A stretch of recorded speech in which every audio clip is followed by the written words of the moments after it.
Now we're gonna find out what is it that you actually need to add in your product pages to not only rank in Google, but we don't need to forget to actually get a sale. So I'll show you the technique we do in the agency so you can find whatever you need just for your e-commerce, as well as a few things that we sprinkle with our clients so you can do too, and they always work. So we do this scary thing here called a structure research. It looks scary, confusing, you might want to change to another video, but don't worry because the logic is there and it's quite straightforward. There's 3 or 2.5 things you should do.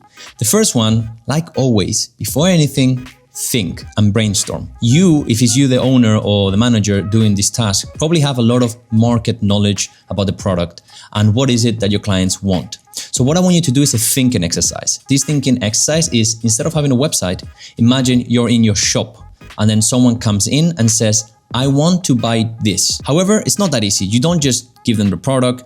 They want to understand more about the product to actually buy. And it's your job to actually explain that to the person. So think, what is it that you will explain and show to that person to actually get them the information they need to actually buy the product. And most probably that is what you should add in your product page. But why stop brainstorming there when instead of one brain, we can have 2 brains? And that is AI. Is super helpful with this, but you need this mega prompt. If you go to the description of the video, you can get for free, but it's really important that you learn how to use it because there's several steps to it. So first we're gonna say this part here, and in here, ideally, you want to put several product keywords, and then you'll copy paste what comes next, but in here in quotes, you want to put what it is that you think that the customer wants. Don't just say they want this product.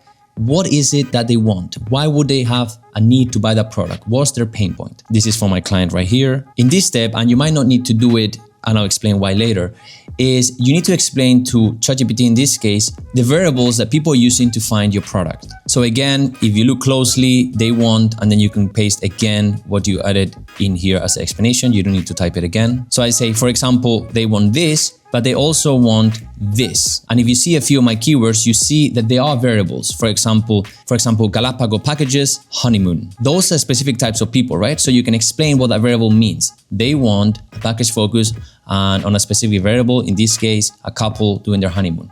But there's also, for example, Galapagos packages diving. That's a different type of people with different pain points. So you can explain to ChatGPT what it is that they want. The reason you're doing this is probably actually if you didn't do it, it will give something good actually. So that's why I'm saying you can sort of skip this step.